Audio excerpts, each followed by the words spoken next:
hello, I'm here with Nell Mescal. Would you like to introduce yourself? Hey, I'm Nell Mescal. I'm a singer-songwriter. Happy to be here. I wanted to speak to you a little bit about your tours. So I know you started with the acoustic shows in April and now doing them in July. Just want to hear a little bit about your experience, maybe your favourites, maybe some challenges that come with touring. Okay, my favorite touring so far, like in all of my touring, has been acoustic tours, just because it's so like easy to connect with everyone, and you can like actually see everyone's faces, and you get to, I don't know, like get to speak to them after the show, and like for as long as you want. Do you know what I mean? Like I feel like on the headline with the full band, it's so much harder because there's so much more things to be thinking about. But the acoustic tours are just always so sweet and so easy and lovely. I don't know if it's been challenging at all, other than like there's such a small team of us. Like usually it's just me and Charlie, right? And so I'm TMing, I'm tour managing, and that's not good for anyone. But I think that's probably the hardest part. But everything else maybe is running like, for trains. Yeah, I've been doing a lot of that. And what is your favourite song to play on this tour? What have you been really enjoying?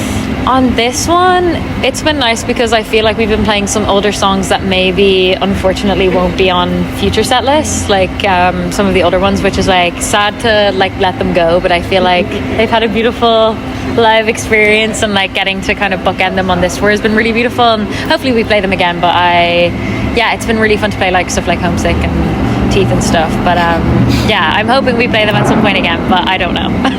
And I know you've been playing a lot of unreleased tours, unreleased songs, should I say, focusing on things that you've been upcoming. So last tour we had Thin in the lead up and then release afterwards. Can you talk a little bit about Thin and your experience with releasing that? Yeah, that was a strange one to release. I feel like it hit me on the release day and maybe even like the week after that it had come out, and like just because it is so personal, and all of my songs are very personal to me, but that one specifically is just something that like it was so rare that I ever spoke about it ever before releasing it. And so it's just a hard one. It's not an easy one to sing. It's not an easy one to play for people who are also connecting with it in real time. Just you see so many emotions in the crowd, and so, but it's so cathartic, and it's been a really wonderful experience, but it's definitely been the scariest. And then this tour we've had Carried Away, which comes out in 2 days, very soon. So excited. And obviously you teased that just before going on tour, and everyone's singing it back to you. What does that feel like? It's so crazy, but I kind of I couldn't expect anything else because everyone's just like the sweetest person ever that comes to these shows, and I really mean that. And like, I don't know, it's the coolest thing ever. It's my favorite thing is like sending it to my parents and being like, look at this, and they're like, how do they know it? And I'm like, the power of TikTok. Interesting question. Okay. What song would you say, any song in the world, would soundtrack 16-year-old you versus to you now? So like songs that maybe was so cool to you then, and a song that might be songs so that I like now. really listen to. Okay, when I was 16. What was I listening to when I was 16? I'm like musical theater girl through and through, but especially when I was 16, like I was like rediscovering musicals that I had like loved and like new musicals. So I would say Dear Evan Hansen, I was just completely obsessed with when I was 16. So Anybody Have a Map, which like true also, like I had no idea what was going on. And now I would say anything by Adrian Lenker that just grounds me, even if it's like stuff that's completely out of what I'm doing or what I'm experiencing. It's just always keeps me a bit more with my feet on the ground, I think. So yeah. And I wanted you to talk to me a little bit about your writing process, how you might seek inspiration, also if you have any sort of like go-to like routines, or if there's any way you're inspired.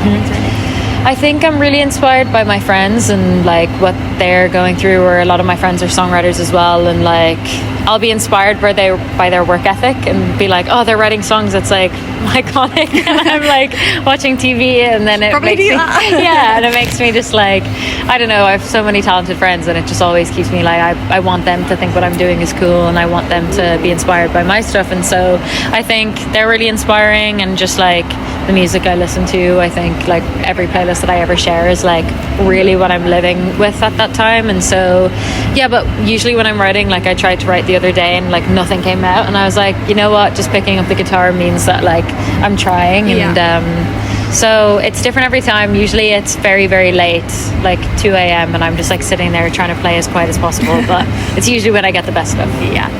And are there any upcoming things that you're excited for? Things that you're working towards? There are so many things, and I can't talk about any of them except this song is the beginning of the next kind of era, and I'm so excited for it. And like, I feel like I've said this about anything that I've ever put out, but this is serious. I mean business this time. This is like, yeah, my favorite era. And you've got your Nottingham full band show. Yeah, I'm so excited for that. I'm so excited. It's going to look a little bit different, which I'm nervous about, but I'm also excited for. And so like, maybe the OGs might notice the difference, but for anyone else it will just be new and exciting as well. And yeah, we've got extra players, and so it's gonna be cool. It's gonna be exciting. Thank you so much for talking with Thanks me. for having me. Rock. There was actually a rock or a I've mess. never seen a rat in the past before. I did not see that. It was quite big. I didn't like that.